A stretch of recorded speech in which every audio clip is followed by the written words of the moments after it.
구호 준비. 구호 시작. 찾아보자, 말해보자, 데려오자, 얍. 여러분 찾아보고 계십니까? 네, 계속 찾아보셔야 돼요.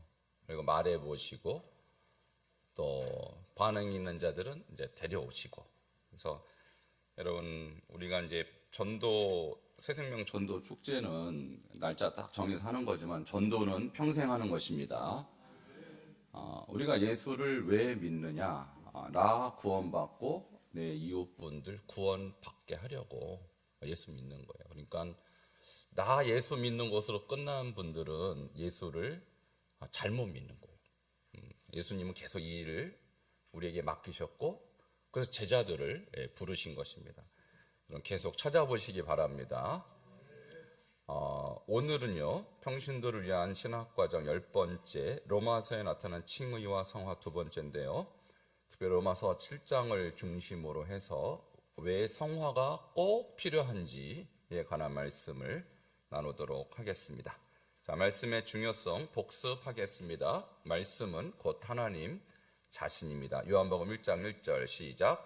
태초에 말씀이 계시니라. 이 말씀이 하나님과 함께 계셨으니 이 말씀은 곧 하나님이시니라. 요한복음 1장 1절 말씀. 아멘. 영원히 존재하시는 하나님의 말씀. 마태복음 24장 35절 시작. 천지는 없어질지언정 내 말은 없어지지 아니하리라. 마태복음 24장 35절 말씀. 아멘. 자, 세 번째, 생명의 길인 여호와의 말씀. 잠언 6장 23절 시작. 대저 명령은 등불이요 법은 빛이요 훈계 책망은 곧 생명의 길이라. 잠언 6장 23절 말씀. 아멘. 네 번째, 하나님의 사람으로 온전하게 하는 말씀. 디모데후서 3장 16절과 17절입니다. 시작. 성경은 하나님의 감동으로 된 것으로 교훈과 책망과 바르게 함과 의로 교육하기에 유익하니 이는 하나님의 사람으로 온전하게 하며 모든 선한 일을 행하기에 능력을 갖추게 하려 함이니라. 디모데후서 3장 16절 17절 말씀. 아멘. 자, 영혼을 소생시키고 지혜를 주시는 말씀. 시편 19편 7절 시작. 여호와의 율법은 완전하여 영혼을 소성시키고 여호와의 증거는 확실하여 우둔한 자를 지혜롭게 하며. 시편 19편 7절 말씀. 아멘. 마음을 기쁘게 하는 하나님의 말씀. 시편 19편 8절 시작. 여호와의 교훈은 정직하여 마음을 기쁘게 하며 여호와의 계명은 순결하여 눈을 밝게 하시도다. 시편 19편 8절 말씀. 아멘. 평안의 근원이 되는 말씀. 시편 119편 165절 시작. 주의 법을 사랑하는 자에게는 큰 평안이 있으리니 그에게는 장애물이 없으리이다. 아멘. 시편 119편 165절 말씀. 아멘. 여덟 번째 말씀입니다. 세계 모든 민족 위에 뛰어나게 하시는 하나님의 말씀. 신명기 28장 1절. 이거 우리 교회 올해 주제예요. 따로 복습 안 하고 한 번 하고 끝내도록 하겠습니다. 시작. 내가 내 하나님 여호와의 말씀을 삼가 듣고 내가 오늘 내게 명령하는 그의 모든 명령을 지켜 행하면 내 하나님 여호와께서 너를 세계 모든 민족 위에 뛰어나게 하실 것이라. 신명기 28장 1절 말씀. 아멘. 자, 우리 8개의 구절이 끝났습니다. 자, 지난주에 나눴던 주제 성화에 관한 말씀을 잠시 복습하도록 하겠습니다. 성화의 목표가 무엇입니까? 로마서 6장 4절에서 6절 말씀 속에서 우리는 세 가지 목표를 발견할 수 있었습니다. 자, 첫 번째 목적은 칭의를 받은 성도가 어둠이 없는 거룩하고 빛된 삶을 사는 것. 이것이 성화의 첫 번째 목적이에요. 두 번째, 칭의를 받은 성도가 주님과 함께 죽고 함께 부활하는 연합된 삶을 사는 것. 이것이 두 번째 목표. 세 번째, 칭의를 받은 성도가 죄에게 종로로 타지 않는 삶을 사는 것. 이것이 성화의 세 가지 목표라고 말씀드렸습니다. 자, 두 번째, 성화의 방법 두 가지입니다. 첫 번째 방법은요, 로마서 6장 12절과 13절을 근거로 해서 첫 번째, 칭의를 받은 성도는 육신의 사욕에 순종하지 말아야 합니다. 두 번째, 칭의를 받은 성도는 자기 몸을 거룩한 하나님의 도구로 드려야 합니다. 이것이 성화의 방법이에요. 자, 바울은 그러면 성화에 대해서 뭐라고 이야기했을까요? 로마서 8장 13절과 14절에 두 가지로 요약할 수 있습니다. 성도라 할지라도 육신대로 살면 반드시 멸망한다. 두 번째, 성도는 성령의 지배를 받도록 몸의 행실을 죽여야 한다. 이것이 바울의 성화론이라고 했어요. 자, 지난주는 그래서 성화에 관한 첫 번째 말씀을 드렸는데요. 결국 성화와 우리 칭의와의 관계를 세 가지로 이렇게 요약할 수 있죠.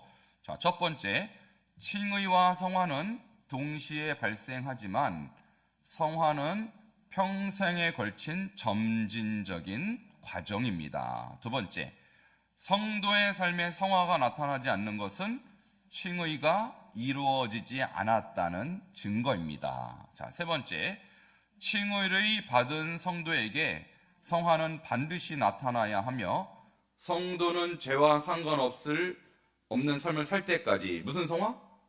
완전 성화에 이를 때까지 힘써야 합니다. 그래서 제가 두 사람의 성화 신학을 말씀드렸어요. 한 사람은 칼빈, 또 한 사람은 우리 웨슬레 목사님이죠.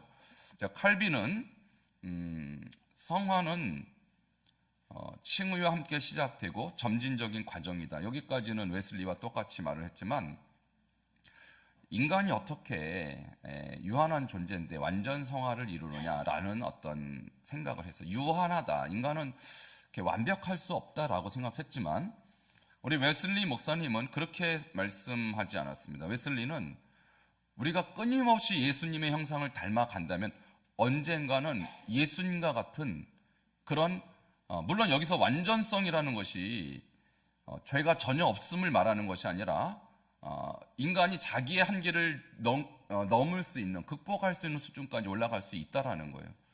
자, 그것을 저는 이 바울 서신을 통해서 바울이 주장하는 바는 웨슬리적인가 아니면 칼빈적인가를 말씀드렸는데요. 제가 말씀드렸습니다마는 바울도 웨슬리적인 주장을 한 거예요. 그러니까 죄를 우리가 지어도 된다 또는 죄를 짓는 것에 대해서 당연하게 여기지 말라라는 거예요. 그래서 완전 성화까지 우리 가도록 힘써야 한다라고 바울도 주장했다라는 것입니다.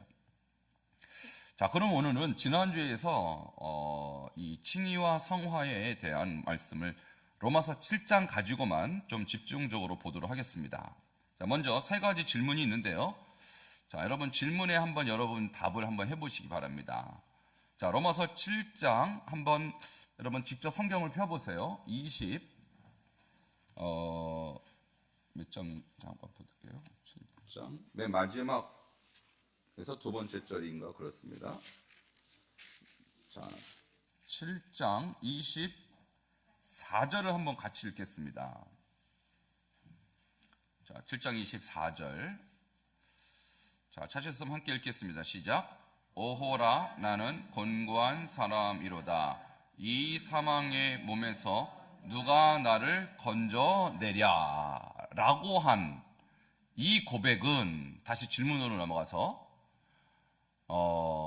바울이 회심 이전의 자기의 상태를 묘사한 것일까요? 아니면 회심한 이후의 자기의 영적 상태를 묘사한 것일까요?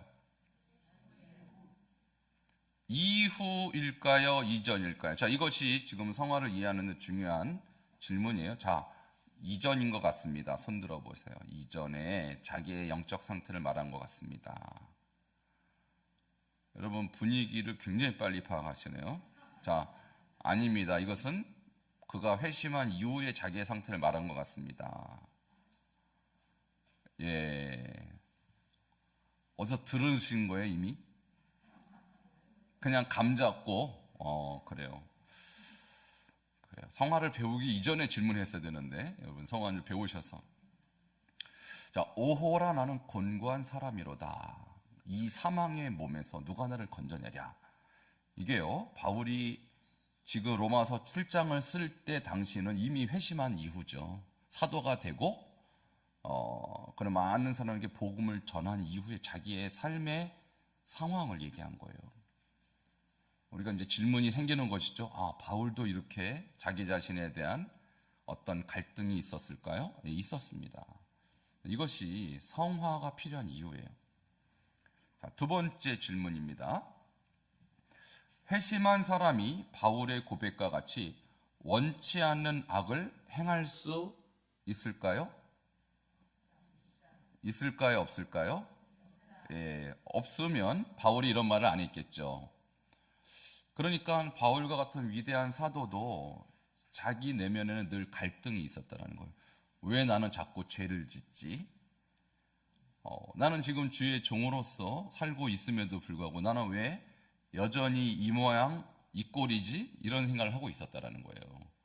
여러분, 위로가 되십니까? 안 되십니까? 엄청 크게 되죠? 이것이 바로 바울이 우리에게 그래서 성화가 필요하다 이 얘기를 하고 있는 거예요. 자기를 어떻게 보면 오픈한 것이죠. 나도 미치겠어.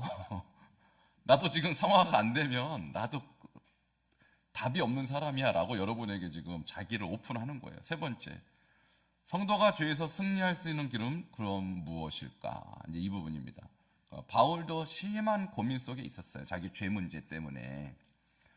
그럼 바울이 승리했던 길이 있었을 것입니다. 우리도 그 길을 한번 찾아보자는 것이죠. 자, 그래서 제가 오늘 연구하고자 하는 것은요, 로마서 특별히 7장 21절 24절에서 나라는 단어가 계속 등장해요. 로마서 7장에 나라는 단어가 34번 등장해요. 근데 이 나를 의미하는 것은 도대체 뭘까? 그러니까 나를요, 자라고도 말할 수 있는데 우리가 자아를 연구하는 것입니다. 자, 로마서 7장 21절 같이 보도록 하겠습니다. 시작. 그러므로 내가 한 법을 깨달았노니 그 선을 행하기 원하는 나에게 악이 함께 있는 것이로다. 아멘.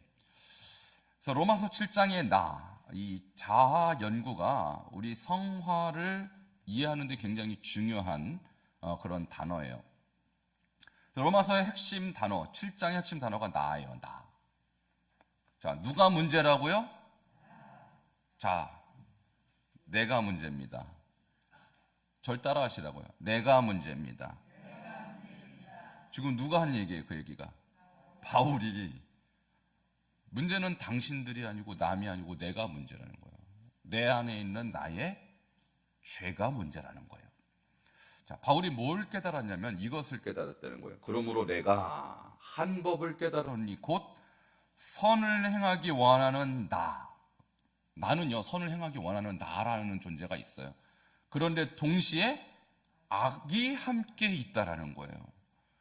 여러분, 여기서 나라는 존재가요, 세 가지로 나타나요. 첫 번째, 내가라는 이 단어 속에는 통합적 자아가 있어요. 통합적 자아. 이도 저도 아닌 중립적 자아예요. 그러니까 여러분을 누가 얘기할 때 나는 어떻다 할 때 나는요, 그렇게 단순하지 않아요. 여러 가지 나라는 존재가 내 안에 숨어 있는데 어쨌든 중립적 자아라는 그 자아가 여러분이 남에게 비춰주는 모습이에요. 통합적 자아죠. 그런데 그 자아를 조금 더 깊이 분석해보면 두 가지로 또 나뉩니다. 선을 행하기 원하는 나라는 자아가 있어요. 그것을 뭐라고 합니까? 영적 자아라고 해요. 또는 새 자아라고 합니다. 자, 이 새 자아는요, 성화를 추구합니다. 그래서 제가 이름을 성화적 자아라고 세계 최초로 이름을 제가 지었어요.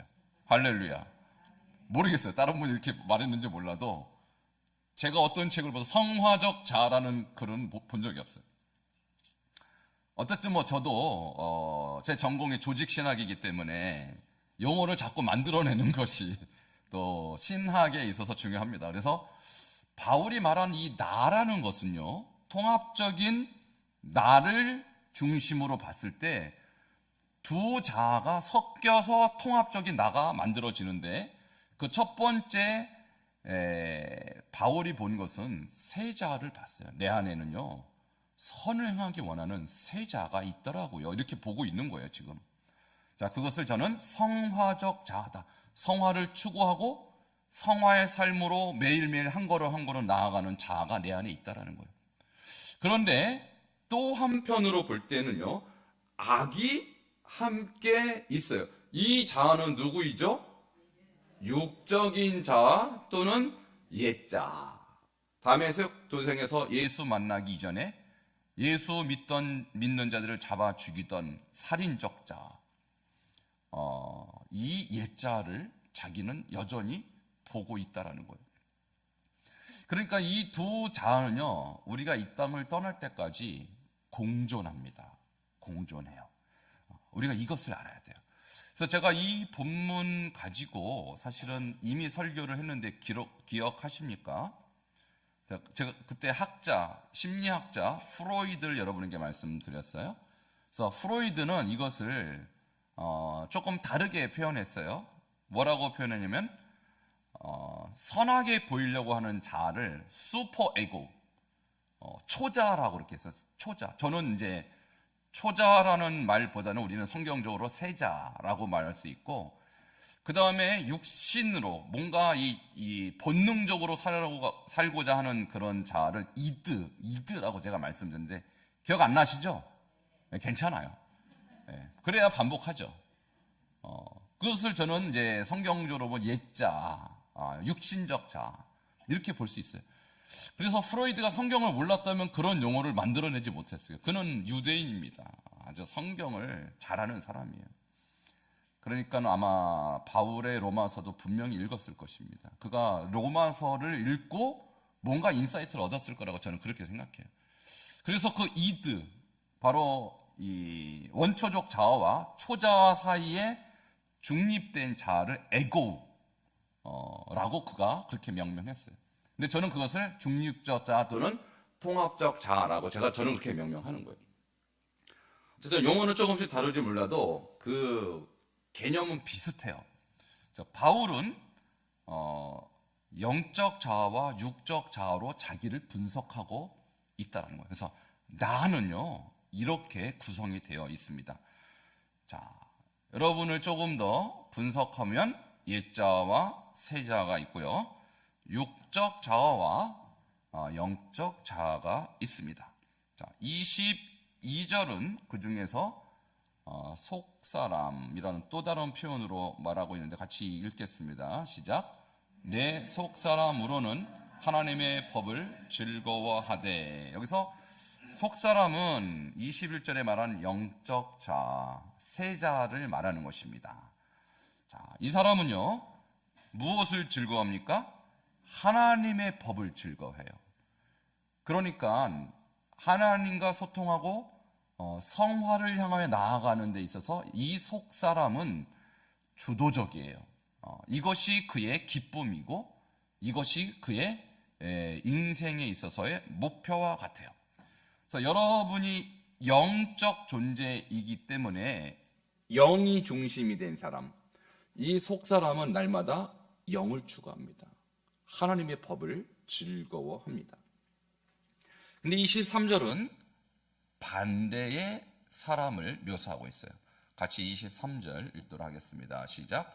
내 지체 속에서 다른 한 법이 내 마음의 법과 싸워 내 지체 속에 있는 죄의 법으로 나를 사로잡는 것을 보는도다. 여기서 내 지체라고 했어요. 이 지체는요, 제가 말씀드린 통합적 자, 중립적 자 안에는 다른 한 법이 또 있다라는 거예요. 아까 22절에는 속사람이라고 했는데 그 속사람과 싸우는 또 다른 사람이 있는데 그것을 내 마음의 법과 싸우는 사람. 그래서 이 내 마음의 법은요, 내 마음의 법은 속사람의 법인데 생명으로 인도하는 성령의 권세를 따르는 그런 성화적 자와 통합하는 법이 바로 내 마음의 법이에요. 이것은 말씀을 뜻하는 것입니다. 내 지체 속에서 속사람은 마음의 법을 추구하는데 그것과 싸우는 또 다른 법이 있다는 거예요. 그것이 무슨 법? 죄의 법으로 나를 사로잡는 또 다른 한 사람이 있다는 거예요. 그래서 죄의 법은 사망으로 인도하는 죄의 권세를 말하고 육적 자아와 통합됩니다.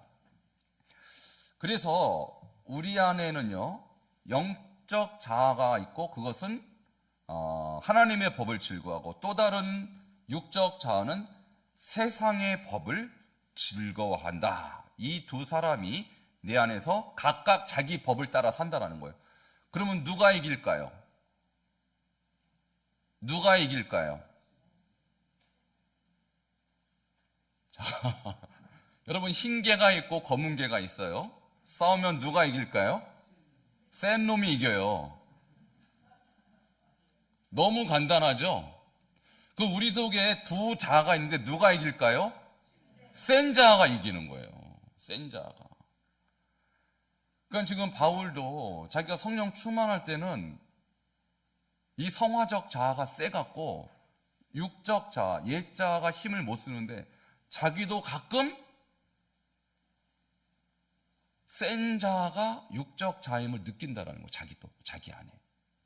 그러니까 이 싸움이 늘 평생 있어 왔다라는 것이죠, 바울도. 그러니까 여러분은 육적 자아가 셉니까? 영적 자아가 셉니까? 예, 맨날 달라요. 그게 문제예요. 그걸 영성이라고 해요. 영성.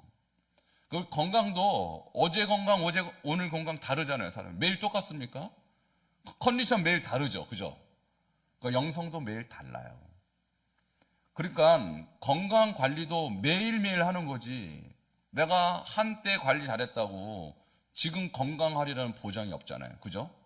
그 성화가 왜 필요하냐면 영성을 관리하는 것이요, 어제 영성, 오늘 영성 다르기 때문에 어제 잘했다고 오늘 그 영성으로 내가 충분하다 그렇게 볼 수 없는 거예요. 여러분, 건강 관리도 매일 해야 되듯이 영성 관리도 매일 해야 되는 것입니다. 자, 그것을 지금 말하는 거예요. 자, 24절에 이제 오늘 제가 질문했던 그 본문이 나오는데요. 그 본문을 조금 더 분석하도록 하겠습니다. 24절 시작. 오호라, 나는 곤고한 사람이로다. 이 사망의 몸에서 누가 나를 건져내랴. 그래서 오호라, 나는 할 때 나는 통합적 자아를 말하는 거예요. 지금 나는 내 안에 두 자아가 공존하는 난데 이 두 자아 싸움 속에서 내가 지금 어떻다고요? 곤고하다고요. 곤고하다. 곤고한 게 뭐예요, 여러분? 자, 이 원어를 보면요, 탈라이포로스라는 이 단어는요, 심한 고난을 겪는 사람. 그래서 우리가 지금 뭐 그냥 흔히 쓰는 말로 정말로 미치고 환장하겠다 그 말입니다. 바울이 지금 자기 자아가 분열되고 있는 거예요. 이 두 자아 사이에서 자기 정말 환장하겠다, 힘들어서. 이 얘기입니다. 자, 여러분하고 별 차이 없죠? 그러니까 우리도 바울이 이 정도면 여러분은 어떻게 했어요? 저는 어떻게 했어요? 이 두 자아 사이에서 날마다 분열이 일어나서 정말 미치고 환장하는 겁니다. 그러니까 이런 우리가 이 연약한 존재인데 여러분, 교만할 수 있습니까? 택도 없죠? 여러분, 기도 안 하고 버틸 수 있습니까? 택도 없죠? 말씀 죄하러 읊조리지 않고 버틸 수 있습니까? 택도 없다고요. 이렇게 대단한 주의 종도 날마다 두 사이에서 나는 공고하다고. 너무너무 지금 환장하고 있다고 그러는데 여러분 무슨 여러분이 능력이 있어서 기도 않고 말씀 주하러 묵상 않고 버틸 수 있겠어요? 안 된다라는 거예요. 이것을 존 스타트라는 여러분 많이 들어보셨을까요? 우리 기독교 계에서는 손꼽는 학자의 목회자예요. 존 스타트. 이 목사님이 뭐라고 말하냐면 거듭나지 못한 자의 탄식이 아니라 거듭나고 성숙한 성도의 탄식이라는 거예요. 여러분 예수 안 믿는 사람이 오라 나는 곤고한 사람이야 이런 말 하는 사람이 있습니까? 나 안에 두 자가 있는 것을 못 느끼는 사람은 곤고한 것도 못 느껴요. 내 안에 하나님의 법과 이 사망의 법이 존재하고 있다는 사실을 아는 사람만 곤고함을 느끼는 거예요. 그러니까 이것은 예수를 믿을 뿐만 아니라 영적으로 아주 성숙한 사람만이 느낄 수 있는 아주 겸손한 탄식이라는 거예요. 여러분 이 탄식이 있기를 바랍니다. 이 탄식이 없는 사람은요, 나는 아무 문제가 없다고 생각하는 사람이에요. 나는 매일 그냥 즐거운데요. 이런 사람은 물론 주님 주신 평강과 은혜가 있어서 즐거운 사람도 있겠지만 어쩌면 아무 생각 없는 사람은 아무 생각 없으니까 즐겁게 느끼는 거예요. 근데 바울을 보세요. 이렇게 대단한 영성인 사람도 자기가 곤고한 사람이라고 말하지 않습니까? 두 번째로 이 사망의 몸에서 누가 나를 건져냐. 이 사망의 몸이란 뭘까요? 이것은 죄와 사망의 세력을 벗어날 수 없는 인간의 한계를 의미하는 거예요.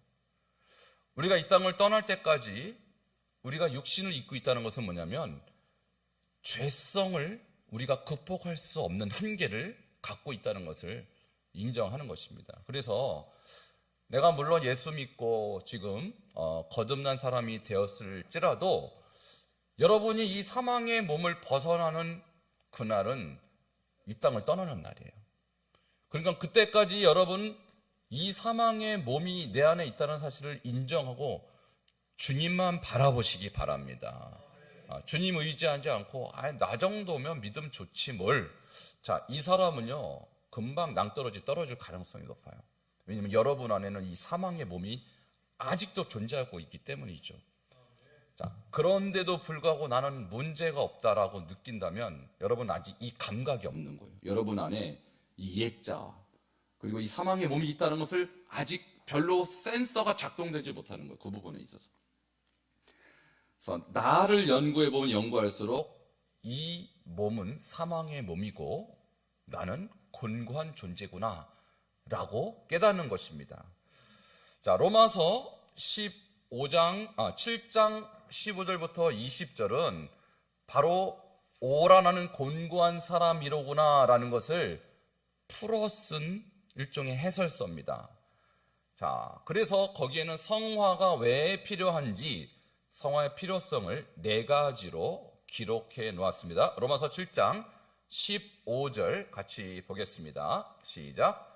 내가 행하는 것을 내가 알지 못하노니 곧 내가 원하는 것은 행하지 아니하고 두려워 미워하는 것을 행함이라. 아멘. 자, 왜 성화가 필요할까요? 자, 원하는 것은 선하는 것인데 내가 하는 짓거리를 보면 미워하는 것만 행하고 있어요. 내가 이 행동을 미워하는데 내가 그 행동을 하고 있다 이 말입니다. 그러니까 이것이 누구의 모습을 지금 고백하고 있어요 지금. 자, 바울이 자기를 얘기하고 있는 거예요. 우리는 바울 그러면 위대한 주의 종, 위대한 하나님의 사역자 이렇게 얘기하지만 바울은요 자기 꼬라지를 정확하게 본 사람이에요. 내가 위대하긴 뭐가 위대해. 내가 대단하긴 뭐가 왜 대단해. 나는 원하지 않는 내가 미워하는 행동만 골라서 하는 죄인이야 라고 자기를 지금 오픈하고 있다 이 말입니다. 자, 여러분도 여러분 자신이 그렇다고 동의하십니까? 자, 나는 아닌데요. 그런 사람은 교만한 거예요. 바울도 이렇게 고백하는데 내가 아니라니요. 자기 자신을 모르는 거예요. 그것은. 자, 두 번째 18절에 보면 바울이 왜 성화가 필요한지 자기 자신을 또한 이렇게 공개합니다. 같이 18절 읽겠습니다. 시작. 내 속 곧 내 육신에 선한 것이 거하지 아니한 줄을 아노니 원함은 내게 있으나 선을 행하는 것은 없노라. 아까 16절은 내가 하기 싫어하는 미워하는 짓을 내가 골라서 하는데 또 하고 싶은 선함은 못하고 있다. 원함은 있으나 선을 행하지는 못한다.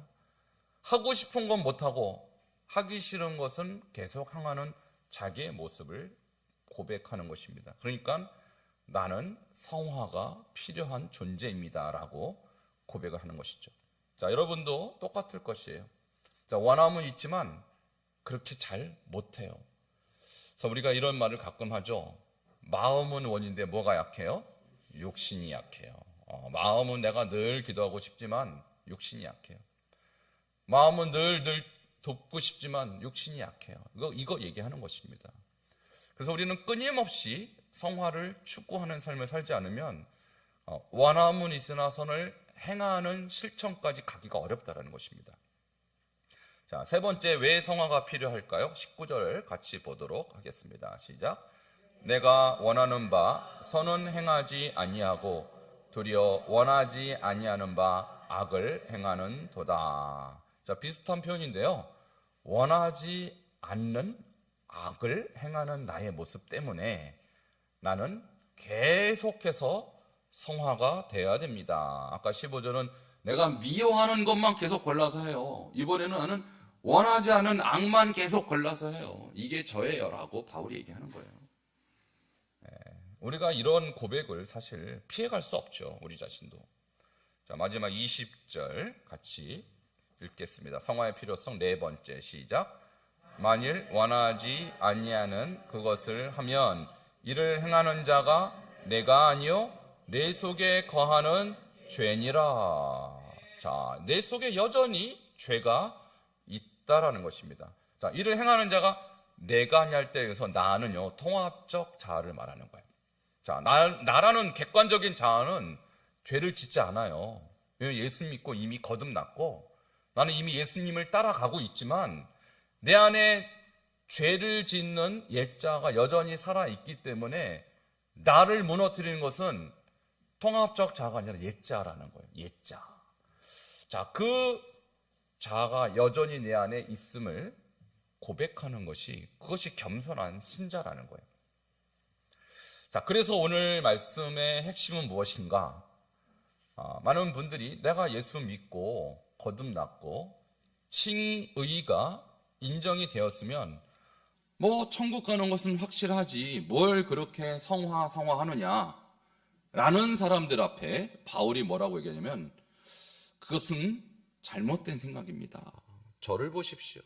저 같은 사람도 이렇게 날마다 곤고함 속에서 이 사망의 몸에서 내 자신을 컨트롤할 수 없는 게 저 자신인데 어떻게 성화가 필요 없다고 생각하십니까? 라고 바울이 이 로마서 7장을 가지고 우리에게 반문하는 거예요. 그러므로 성화는 옵션이고 선택사항일 뿐 그렇게 중요한 게 아니다라고 생각하는 사람에게 바울이 7장을 씁니다. 그러면 그렇게 생각하는 사람은 누구였을까요? 자, 우리가 1장, 2장, 3장 그리고 4장, 5장까지는 대상이 누구였냐면 유대인이었어요. 유대인. 자, 유대인들은 무엇을 주장했어요? 율법, 할례와 같은 행위로 말미암는 구원을 그들은 주장했어요. 그죠? 그러니까 율법의 행위, 할례라든지 또 어떤 절기 준수라든지 또 음식 규례와 같은 이런 규례를 지킴으로 우리가 하나님 백성 된다라고 주장했던 사람에게는 무슨 소리냐? 믿음이 중요하지. 이렇게 1장부터 5장까지를 얘기했다면 6장, 7장, 8장은 대상이 바뀌었어요. 누구로 바뀌었을까요? 이방인에게로 바뀌었습니다. 자, 여러분 우리가 로마서를 볼 때 헷갈리는 부분이 대상이 1, 2, 3, 4, 5장 다르고 6, 7, 8장 대상이 달라요. 그리고 특별히 로마서 1장의 죄가 29가지가 나오죠. 자, 모든 불의, 주와, 탐욕, 악의가 가득한 자요, 시기, 살인, 분쟁, 살인, 악독이 가득한 자요, 수군수군하는 자요, 비방하는 자요, 하나님이 미워하시는 자요, 능욕하는 자요, 교만한 자요, 자랑하는 자요, 악을 도모하는 자요, 부모를 거역하는 자요, 등등등 21가지 죄에 대해서 지적할 때는 이방인의 죄를 지적한 거예요. 이방인의 죄. 그리고 거기에 동성애에 대한 죄도 지적하죠. 그게 이방인들이 그 당시 로마 사람들의 삶을 지적하는 죄라면 2장은요 유대인의 죄를 지적하는 거예요. 그러니까 로마 교회 안에는 이방인도 있었고 유대인도 있었기 때문에 그 두 대상에 대한 메시지가 구분되어 있었어요. 그러면 1장부터 5장까지는요 주로 율법주의자들에 대한 변론을 하고 있는 것이고 6, 7, 8장은 이방인들이 내가 그럼 예수 믿으면 그냥 이미 칭의가 됐는데 무슨 성화가 필요하냐, 그냥 믿으면 끝이지, 이렇게 생각했던 사람들에게 아닙니다. 믿으면 끝이 아니라 성화적 삶을 계속 살아야 합니다라고 메시지의 대상이 바뀐 거라고요. 그러니까 믿음을 강조한 대목은 대상이 누구였어요? 믿음을 강조한 대목에 있어서 대상은 유대인, 특별히 율법주의자들, 그죠? 그러면 성화를 강조할 때는 대상이 누구로 바뀌었어요? 이방인으로 바뀌었단 말입니다. 이것을 로마서에서 여러분이 구별할 수 있어야 돼요. 안 그러면 로마서 말씀을 정확하게 해석이 안 되는 거예요. 그러니까 지금 제가 지난주부터 성화를 주제로 할 때 6, 7, 8장이잖아요. 대상이 현재 누구라고요? 그러니까 로마 교회에 있는 이방인들이 대상이라고요. 이 사람들은 성화에 대한 개념이 없어요. 그러니까 율법이라는 것이 제가 무슨 용이라고 그랬어요? 율법의 목적이 구원을 위한 책입니까? 성화를 위한 책입니까? 자, 다시 얘기합니다. 율법은 이미 홍해를 건넌 이스라엘 백성의 무엇을 위한 책? 성화를 위한 책이라고요, 율법은. 그러니까 그들은 이미 홍해를 건널 때 그들은 세례 받았다고 그렇게 고린도 전서에서 묘사하잖아요. 그러니까 그들은 이미 칭의를 받은 거예요. 뭐 할 때? 홍해를 건널 때. 그럼 뭐가 필요해요? 성화. 그래서 성화를 위한 교과서로 율법을 준 거라고요. 그런데 이방인에게는요, 지금 칭의도 성화도 없죠. 그러니까 먼저 칭의를 가르치고 나서 그 다음 성화를 가르칠 수밖에 없는 것이죠. 그러죠? 그러니까 지금 5, 6, 7장은 6, 7, 8장은 특별히 이방인들이 중요하게 여기지 않는 성화에 대해서 강조할 수밖에 없는 거예요. 자, 이해가 되셨습니까? 자, 그래서 이 로마서 특별히 7장은 바울이 내가 유대인이고 내가 지금 예수를 율법을 다 지켰고 그리고 예수를 믿음에도 불구하고 나는 성화가 필요한 존재라면 이방인 당신들은 죄악 덩어리 속에 살다가 지금 예수님께 돌아오는데 당연히 성화를 위해서 힘써야 되지 않겠느냐, 이것을 지금 강조하고 있다는 얘기입니다. 자, 그렇다면 여러분은 유대인이 아니라 이방인의 관점에서 여러분을 보셔야 돼요. 우리는 유대인이 아니잖아요. 그렇죠? 그러니까 우리는 이방이니까 과거에 우상숭배와 잿덩어리 속에 살다가 지금 예수 믿게 됐어요. 그러면 뭐가 필요한 거예요? 우리에게는 이제 성화가 필요한 것입니다. 그래서 로마서를 읽는 대상은요, 이 시대에 로마서를 읽는 대상, 유대인이 로마서를 읽겠어요, 안 읽겠어요? 지금 예수를 안 믿는데 로마서를 왜 읽어요? 신약을 왜 읽겠어요? 로마서를 읽는 사람은 우리 같은 이방인밖에 없어요. 그럼 우리는 사실 1장부터 5장의 메시지보다 6장부터 8장의 메시지에 더 우리가 집중해야 돼요. 자, 이해가 되십니까? 왜? 우리는 이방이니까. 그러니까 우리는 예수 믿으면 구원받는다. 자, 칭의에 머물러 있어요. 그 많은 분들이 오해하는 것이 나 예수 믿으니까, 나 예수님 영접했으니까 구원받는데 뭘 그렇게 거룩거룩 그게 중요한가? 근데 바울이 뭐라고 하면 나 같은 유대인 출신에다가 나같이 예수를 찐하게 맞는 사람에다가 나같이 죄의 종인데도 나 지금 이렇게 죄 때문에 미치고 한장하는데 당신들이 어떻게 그렇게 잘난 체하고 안일하게 살 수 있습니까? 그렇게 살면 안 됩니다라고 지금 얘기하고 있는 거예요. 그리고 자기를 다 오픈하는 거예요. 자, 그런 측면에서 로마서에 정말 우리가 관심 가져야 될 부분이 1, 2, 3, 4, 5장이 아니라 6, 7, 8장이라고요. 성화라고요. 할렐루야. 자, 이해되셨습니까? 이해가 안 됐을까 봐 걱정이 되는데 저는 꼭 이해가 되셔야 돼요. 자, 이거를 여러분이 듣고 집에 가서 복습하고 이 강의 또 들으셔야 돼요. 저는 오늘날 한국교회에 진짜 필요한 게 로마서 6, 7, 8장이라고요. 자, 지금까지 1, 2, 3, 4, 5장은요 너무 많은 학자들이, 너무 많은 목사들이 가르쳤어요. 근데 6, 7, 8장을 잘 안 가르쳤어요. 왜? 관심이 없으니까, 성화에. 특히 칼빈주의적 신앙을 갖고 있는 사람은 6, 7, 8장이 눈에 안 들어와요. 안 들어와요. 왜? 칭의가 너무 중요하니까. 근데 칭의를 들어야 될 대상은 오히려 누구라고요? 유대인이라고요, 유대인. 유대인이 지금 이걸 듣고 이방인은 뭘 들어야 돼요? 성화의 메시지를 들어야 된다고요. 근데 오히려 관심이 없어요. 우리 개신교 신학자들이 6, 7, 8장의 성화에.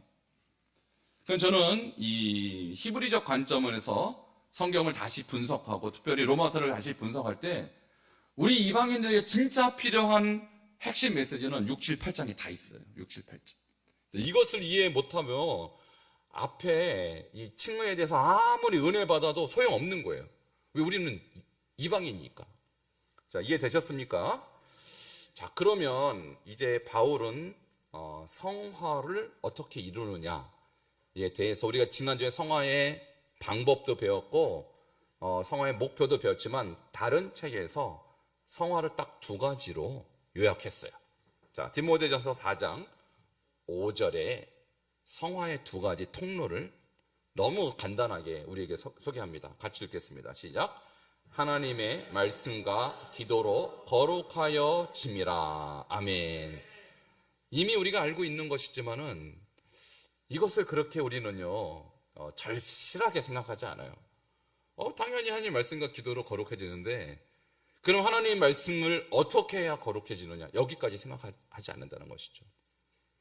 근데 말씀을 어떻게 우리의 거룩과 우리의 성화와 연결시키느냐에 대해서는 성도님들이 별로 깊은 고민도 없고 실천도 없어요.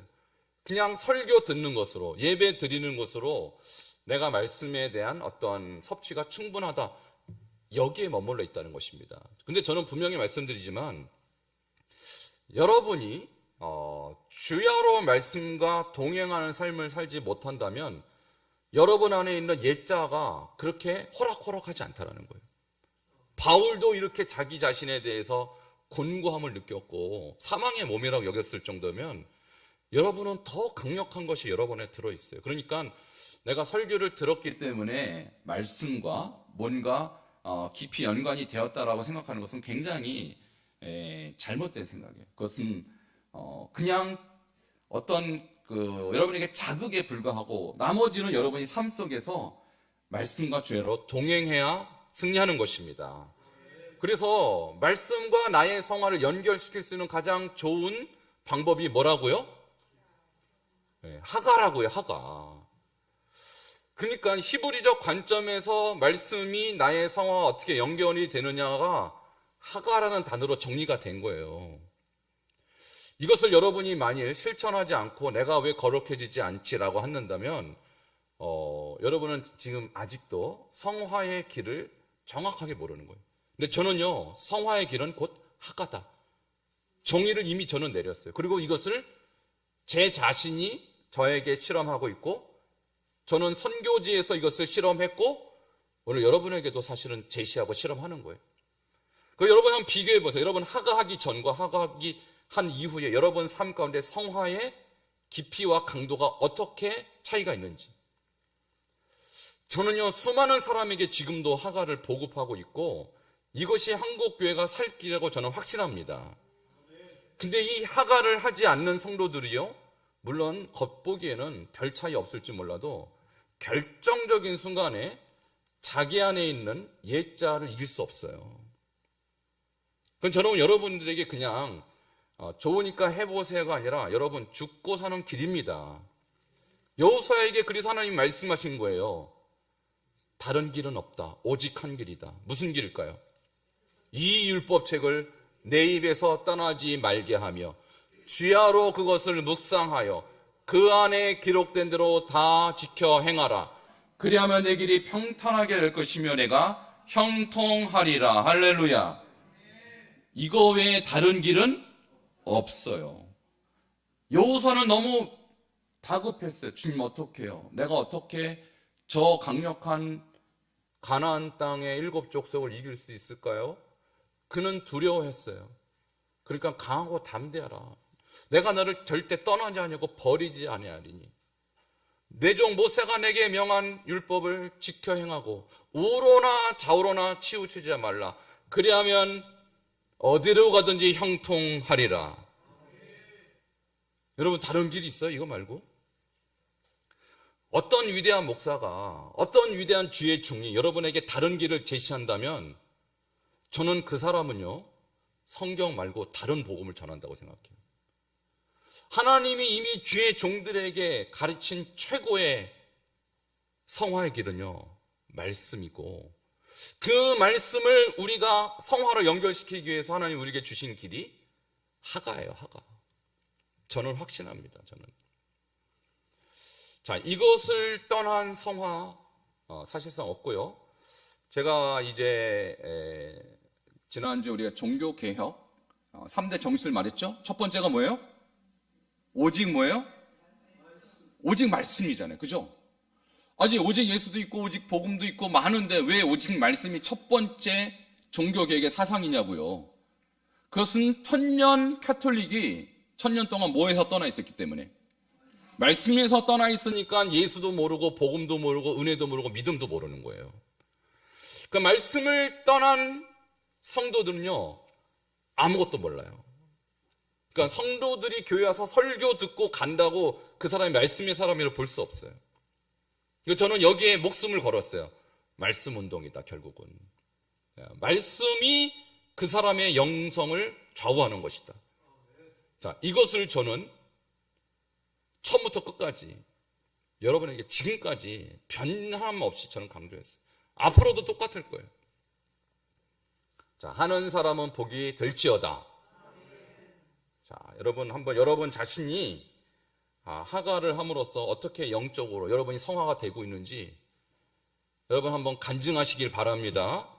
자, 오늘 말씀을 이제 이 정도로 하고요. 자, 정리하도록 하겠습니다. 로마서 7장 21절부터 24절에 나의 연구에 대해서 세 가지로 정리할 수 있는데 첫 번째, 그리스도를 믿는 성도에게는 하나님의 말씀을 따라 선을 행하려는 새 자아가 존재합니다. 그러나 거듭난 신자라 할지라도 죄를 짓고 싶어하는 강력한 욕망을 가진 옛자아도 동시에 존재합니다. 이 두 자아 사이에서 갈등하고 절망하는 것은 거듭난 성도들의 자연스러운 성화 과정이에요. 이것이 이상한 것이 아니에요. 자, 그 다음에 네 번째입니다. 그럼 바울이 오호라 나는 곤고한 사람이로다 라고 고백한 것은 회심 이전의 상황이 아니라 회심 이후의 상황을 묘사한 것입니다. 자, 그럼 이것을 무엇을 말하느냐? 회심한 신자라도 바울의 고백과 같이 원치 않는 죄에 빠질 수 있습니다. 옛자가 여전히 존재하기 때문에.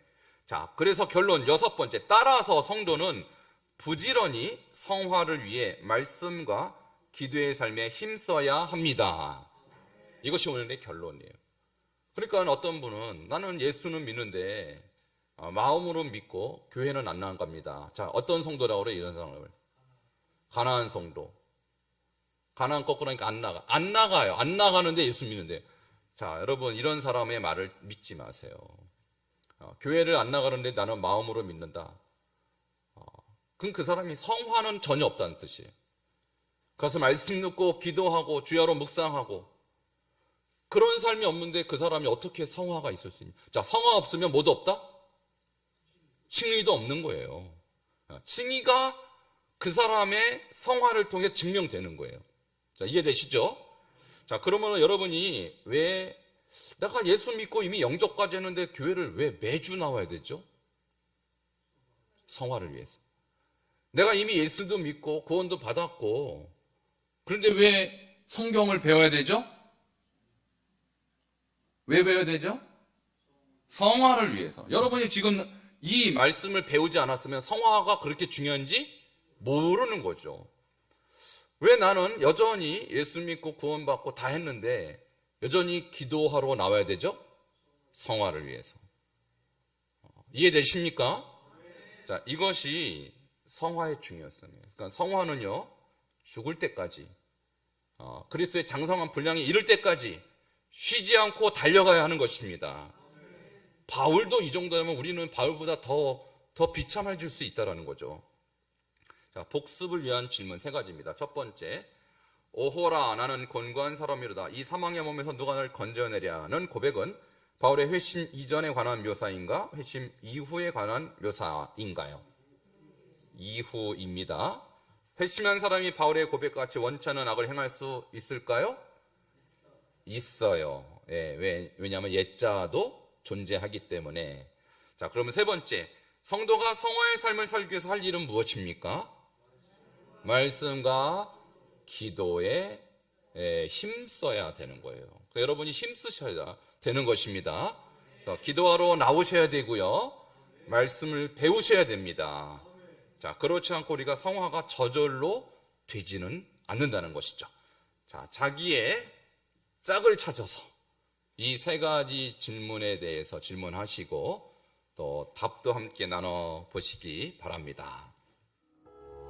오늘 내용은 그렇게 어렵지 않았을 거라고 생각이 됩니다. 그래서 답이 비교적 짧게 이렇게 대답할 수 있는 질문들로 이렇게 되어 있는 것 같아요. 우리가 이제 로마서 중심으로 성경을 히브리적 해석을 지금 하고 있는데, 여러분 이제 이 히브리적 성경 해석에 눈을 뜨면 성경 전체를 이렇게 여러분 스스로도 볼 수가 있어요. 그러니까 이제 앞으로 성경을 볼 때